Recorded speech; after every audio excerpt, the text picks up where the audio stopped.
Bem, pessoal, continuando a análise da linha C, do inciso 3º, do artigo 105 da Constituição Federal, que trata das hipóteses de cabimento do recurso especial, nós estamos vendo agora a hipótese de cabimento que diz respeito à divergência jurisprudencial.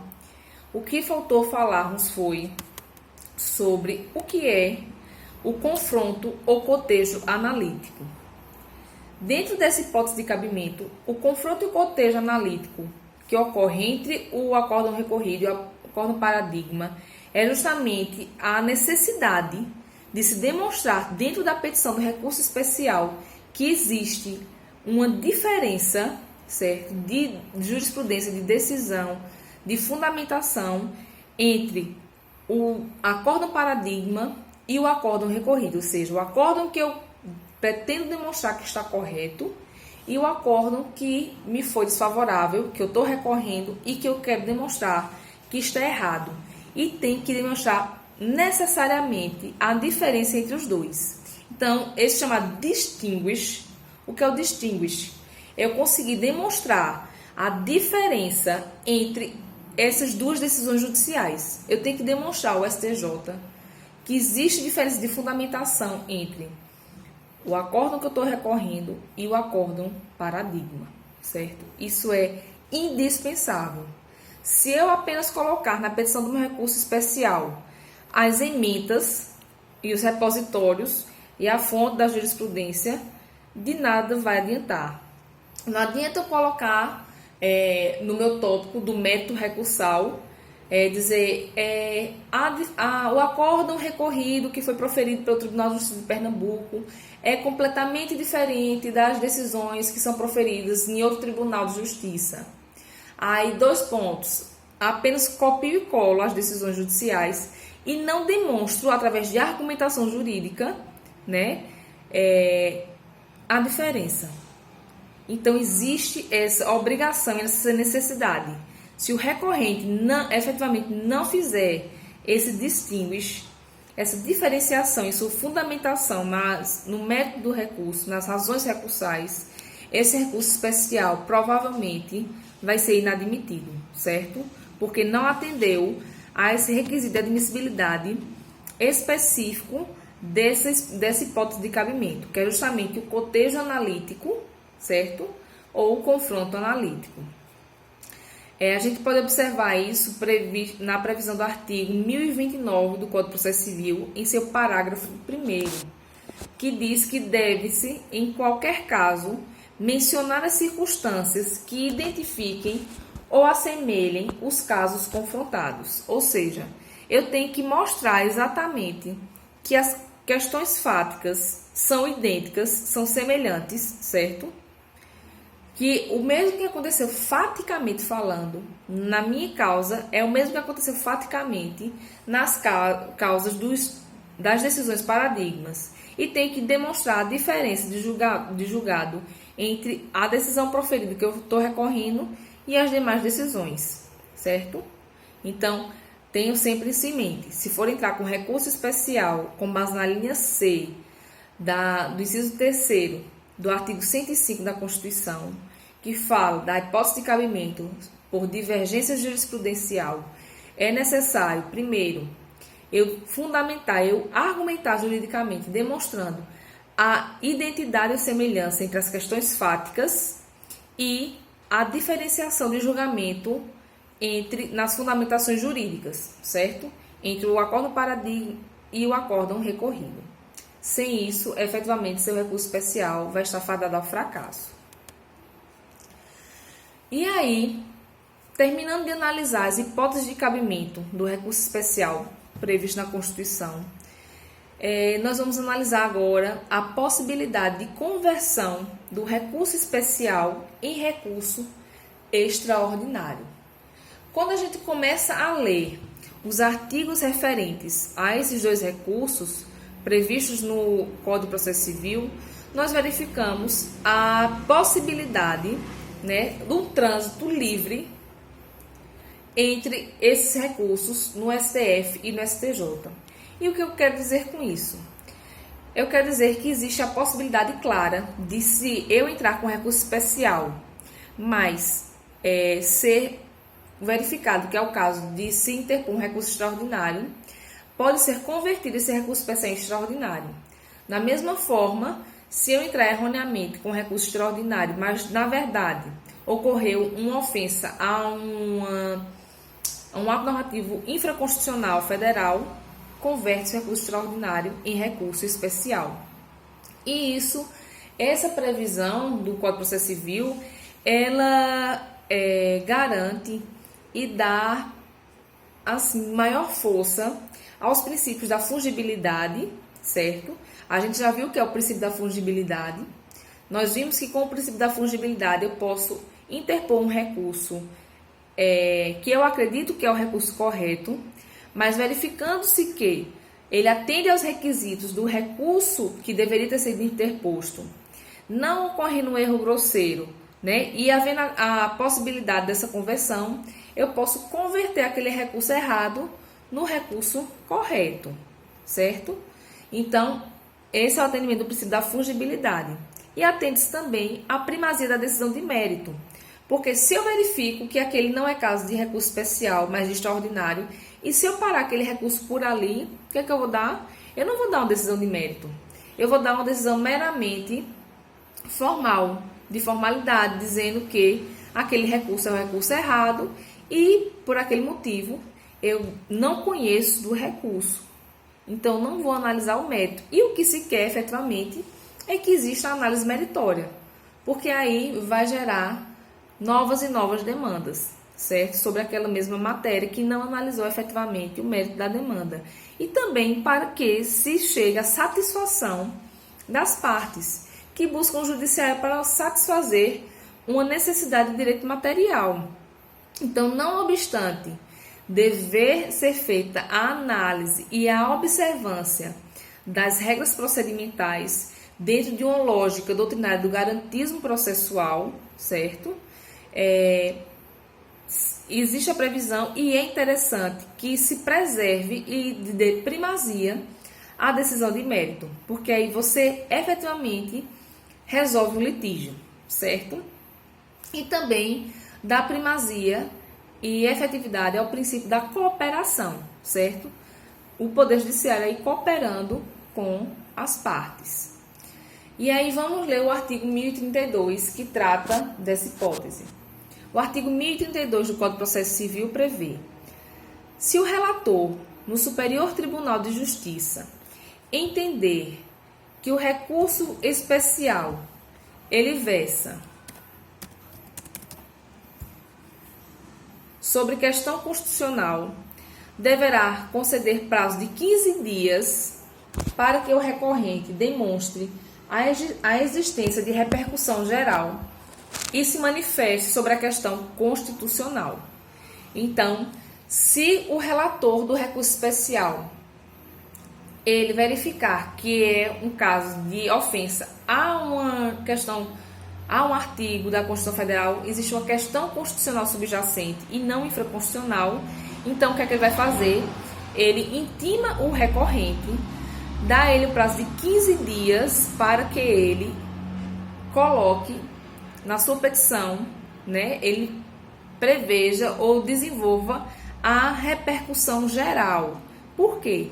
Quando nós formos analisar o recurso extraordinário, nós veremos que é também um dos requisitos de admissibilidade, unido aos demais que já vimos quando vimos as características gerais desses recursos, para sua admissibilidade no STF, que seja demonstrada a sua repercussão geral. E nós veremos o que é isso. O que é essa repercussão geral que gera a admissão desse recurso extraordinário.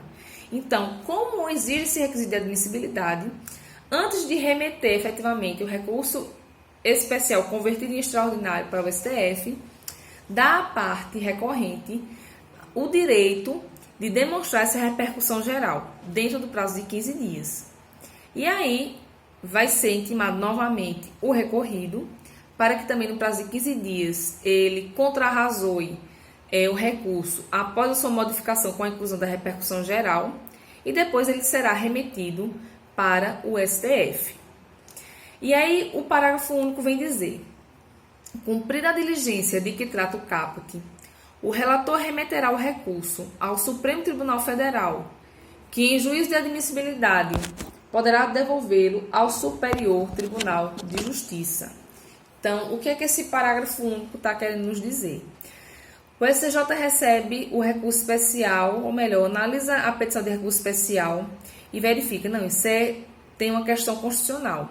Então, intima o recorrente para ele analisar e colocar a repercussão geral, que ele acha que existe, intima o recorrido para contrarrazoar a modificação do recurso, remete para o STF. Quando chega no STF, o STF diz, não, isso não é caso de questão constitucional, não, isso é caso de questão infraconstitucional. E aí ele devolve o recurso como recurso especial para o STF. Contra essa decisão do STF, não cabe recurso.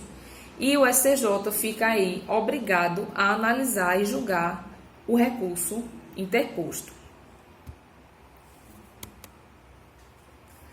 E aí, a gente finaliza a nossa conversa sobre recurso especial para o STJ e começa a falar sobre recurso extraordinário. E para a gente começar a conversar sobre recurso extraordinário, é imprescindível que a gente converse um pouco de direito constitucional. Vocês já devem ter visto nas aulas de constitucional controle de constitucionalidade. E aí, quando vocês estudam o controle de constitucionalidade, vocês veem que o controle de constitucionalidade feito no Brasil, ele não é feito de uma forma só, ele é feito de forma mista. E por que ele é feito de forma mista?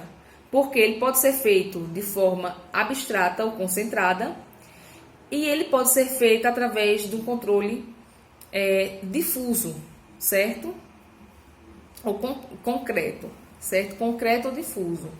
E aí, isso tratando do controle de constitucionalidade efetivado pelo Poder Judiciário, que vocês já analisaram também que existe o controle de constitucionalidade efetivado por outros poderes, certo? E a gente não vai entrar aqui na aula de controle de constitucionalidade constitucional.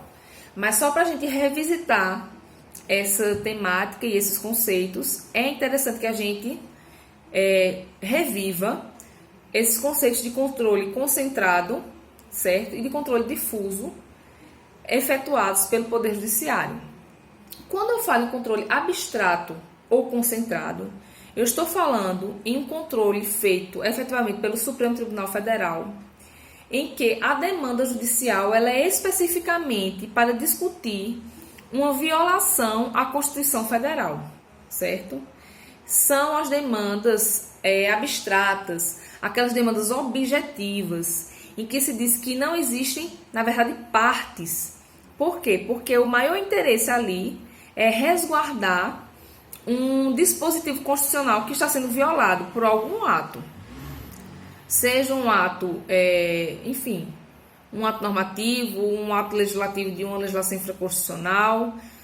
E isso é que é discutido. Não existe uma discussão efetiva de um direito material, de uma pretensão individual, interpartes. Aquilo são ações que têm interesse coletivo. Não existe interesse individual, né? E aí são as ações diretas de inconstitucionalidade, ação direta de constitucionalidade, a ADPF. Então, todas essas demandas, elas são enviadas para o Supremo Tribunal Federal, elas são propostas no Supremo Tribunal Federal para que ele analise de forma abstrata e concentrada uma violação a um dispositivo constitucional, certo? E só quem pode propor essas demandas são aqueles legitimados, previstos constitucionalmente. Existe toda uma limitação para a propositura dessas demandas. Diferentemente dessa lógica, nós temos o controle de constitucionalidade concentrado, ou melhor, concreto ou difuso. E por que concreto ou difuso? Concreto ou difuso por quê? Porque, na verdade, esse outro tipo de controle, primeiro, pode ser efetivado por qualquer órgão do Poder Judiciário, não apenas pelo Supremo Tribunal Federal, não obstante ele ser o guardião da Constituição, mas todas as instâncias, todos os órgãos do Poder Judiciário, eles têm o poder-dever de efetivamente resguardar os dispositivos da Constituição Federal, certo? Eles têm essa obrigatoriedade de efetivamente afastar uma inconstitucionalidade, seja uma inconstitucionalidade perpetrada por um ato normativo ou até mesmo por uma decisão judicial, certo? Então, um juiz singular, um juízo singular, ele tem a obrigatoriedade de efetivamente afastar a inconstitucionalidade. Na sua sentença, ele pode reconhecer um ato normativo como inconstitucional e afastar a sua aplicação e efetivamente aplicar o texto constitucional. Os tribunais locais, eles podem efetuar esse controle de constitucionalidade, seja para declarar a constitucionalidade de uma determinada norma, e para isso pode ser feito através da decisão monocrática ou através da decisão do acordo de uma turma ou uma câmara, ou declarar a inconstitucionalidade de um determinado dispositivo. E para declarar a inconstitucionalidade, vocês já devem ter estudado que o tribunal, o tribunal local, certo? O tribunal de origem, ele tem que efetivamente obedecer à cláusula de reserva de plenário. E a gente vai falar um pouquinho dessa cláusula de reserva de plenário aqui nas nossas aulas, na nossa aula também. E o que é essa cláusula de reserva de plenário que está prevista na Constituição? Essa cláusula de reserva de plenário é quando, eu entro com uma demanda que tem uma questão constitucional subjacente, certo? Na questão que eu entro requerendo alguma coisa de direito constitucional.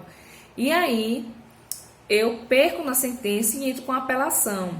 Quando eu entro com apelação, o Tribunal de Pernambuco, ele ratifica a sentença dada pelo juiz Acó, e aí, o que é que o TJ vai fazer?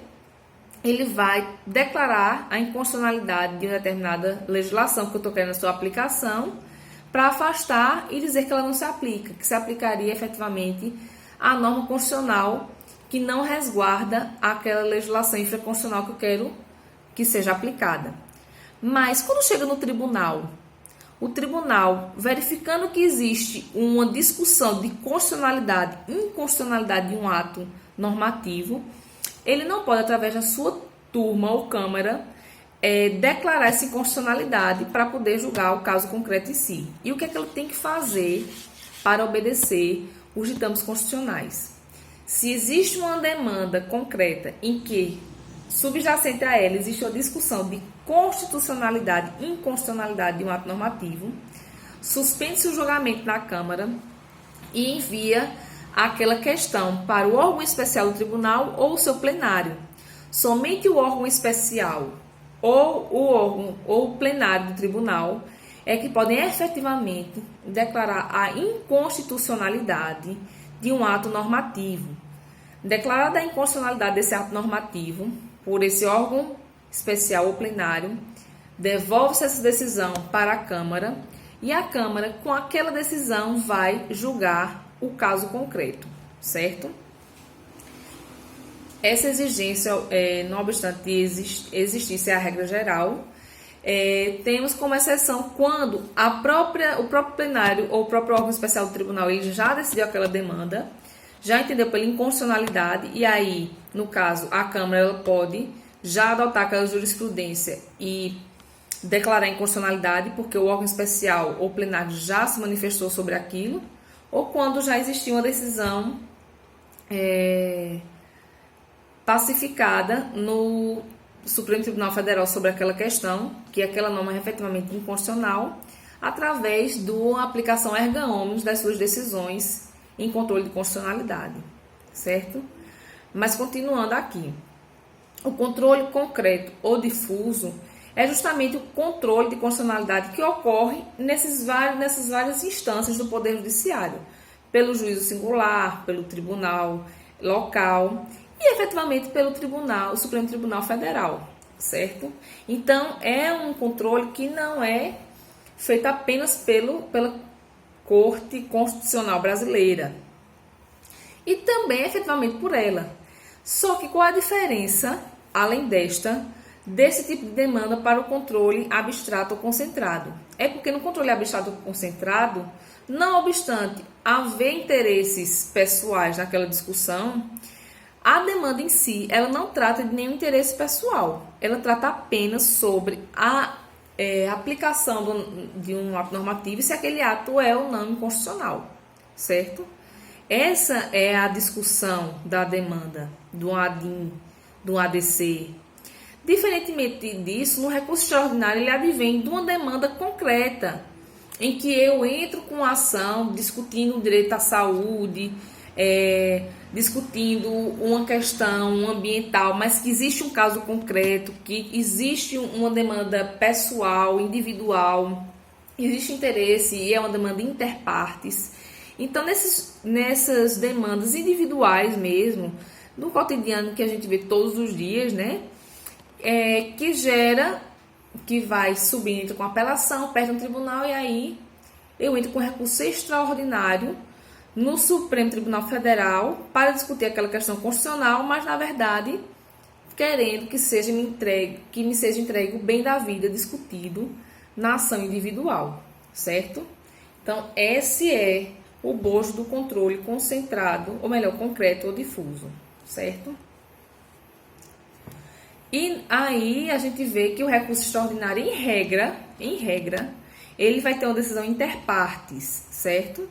Porque ele advém justamente desse controle difuso. E aí, em regra, ele só valeria a decisão do recurso extraordinário para as partes que participam daquele processo que deu vazão à interposição do recurso extraordinário. Mas veremos um pouco mais à frente que essas decisões proferidas em recurso extraordinário, elas podem ser aplicadas erga omnes. E aí, quando a gente vai ver o artigo 102 da Constituição Federal, nós vemos que ele afirma em seu inciso 3º que compete ao Supremo Tribunal Federal julgar, mediante recurso extraordinário, as causas decididas em única ou última instância, quando a decisão recorrida. Aí vai falando as hipóteses de cabimento em suas alíneas. Então, qual a primeira lição que a gente vê? Primeiro, que cabe recurso extraordinário de causas decididas e, portanto, precisa haver o pré-questionamento. Segundo, essas causas decididas têm que ser em única ou última instância, ou seja, não pode caber mais outro recurso daquela decisão para ser cabível o recurso extraordinário. Mas, diferentemente do que ocorre no inciso 3º do artigo 105, que prevê o recurso especial, nós verificamos que não existe a listagem de tribunais que tenham proferido essa decisão recorrida. Então, diante disso, o que é que a gente pode inferir? O que é que a gente pode trazer como consequência? Em primeiro lugar, o recurso extraordinário pode ser cabível contra decisão de órgão singular de primeira instância. E quando é que isso vai acontecer? Quando o juízo singular de primeira instância ele proferir uma decisão irrecorrível, que não se possa recorrer para um tribunal. Então, vai ser uma decisão proferida em única ou última instância e que foi proferida pelo juízo singular. E a gente verifica isso naquela hipótese da Lei de Execução Fiscal, no seu artigo 34, que prevê, esse artigo 34 prevê justamente a interposição de recurso quando a execução for no valor igual ou inferior a 50 obrigações reajustáveis do Tesouro Nacional, que é aquele ORTN. Se a execução fiscal ela for até este valor, então, da decisão só caberá embargos infringentes, não cabe apelação, certo? Só cabe embargos infringentes ou embargos de declaração. E os embargos infringentes nós já vimos que ele não vai para um tribunal. Ele é julgado pelo próprio juízo que proferiu a decisão, certo? No parágrafo 2º diz, o artigo 34 da Lei das Execuções Fiscais: os embargos infringentes, instruídos ou não com documentos novos, serão deduzidos no prazo de 10 dias perante o mesmo juízo. Então, nesses casos específicos, O recurso cabível contra a sentença, certo? É o embargo infringente e ele é julgado pelo mesmo órgão singular que proferiu a sentença. Nesse caso, dessa decisão de um juízo singular que não é mais recorrível, para o tribunal cabe recurso extraordinário. A outra consequência da redação do inciso 3º do artigo 102 é que o recurso extraordinário também é cabível contra a decisão proferida em juizado especial. Vocês lembram que no artigo 105 existia a previsão de decisão de tribunais locais, tribunais regionais federais, tribunais de Distrito Federal ou territórios. E aqui a gente não tem essa limitação. Então, entende-se que é cabível recurso extraordinário em face das decisões proferidas nas turmas recursais do juizado especial. E aí, algumas outras informações necessárias para se entender o recurso extraordinário e sua dinâmica de cabimento é que não é cabível recurso extraordinário contra a decisão que é proferida em processo de precatório. E por quê? Quando você entra com uma demanda contra a fazenda pública, e quando eu digo fazenda pública, eu estou me referindo à administração pública direta, né? União, Estados, Distrito Federal, municípios. Eu estou falando, e na administração indireta, autarquia, certo? E fundação pública, que aí tem o regime jurídico de tratamento igual, semelhante à autarquia, certo? Então, estou falando desses tipos de pessoas jurídicas. Quando você entra com a demanda contra a fazenda pública e você é vitorioso, já chega na parte da execução, né? Você ganhou na ação de conhecimento, chegou na parte da execução para executar os valores, deu tudo ok, tudo direitinho, você vai executar o valor. Os valores que vão ser pagos pela administração pública são pagos através ou de requisição de pequeno valor ou de precatórios. Então, quando já passa para essa tramitação de RPV e precatório, entende-se que essas decisões que são proferidas nessa seara são decisões meramente administrativas e não decisões judiciais, porque são decisões que apenas vão delimitar como vai ser feito este pagamento diante do regimento interno e da legislação aplicável naquele tribunal específico, certo? Isso está previsto também na súmula, no enunciado 733 da súmula do STF. Vamos dar uma olhadinha nessa súmula.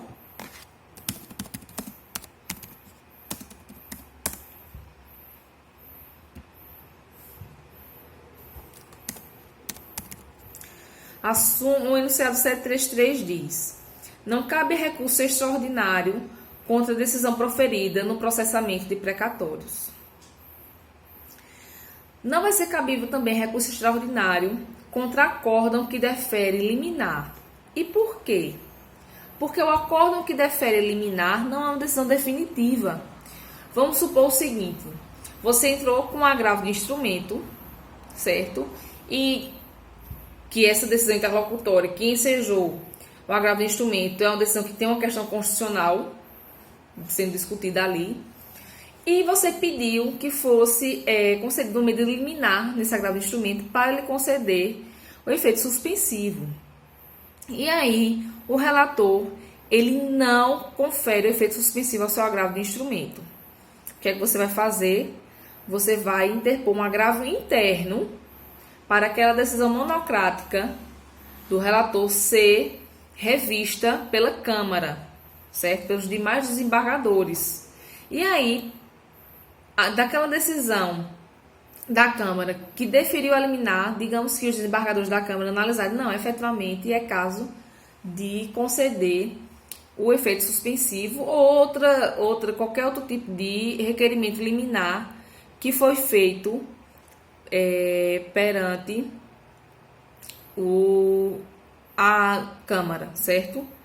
Esse de liminar não foi um exemplo muito bem dado, porque não é uma questão efetivamente constitucional, mas digamos que tenha sido uma questão constitucional, que tenha sido o bojo para o pedido liminar do recurso e aí a Câmara concede de forma liminar aquele pedido inicial antes de julgar efetivamente o mérito recursal. Contra essa decisão, contra esse acórdão, não obstante ser um acórdão, mas que defere apenas uma medida liminar, não cabe recurso extraordinário, porque não é uma decisão definitiva, certo? Vamos finalizar aqui esse vídeo para a gente entrar nas hipóteses de cabimento do recurso extraordinário.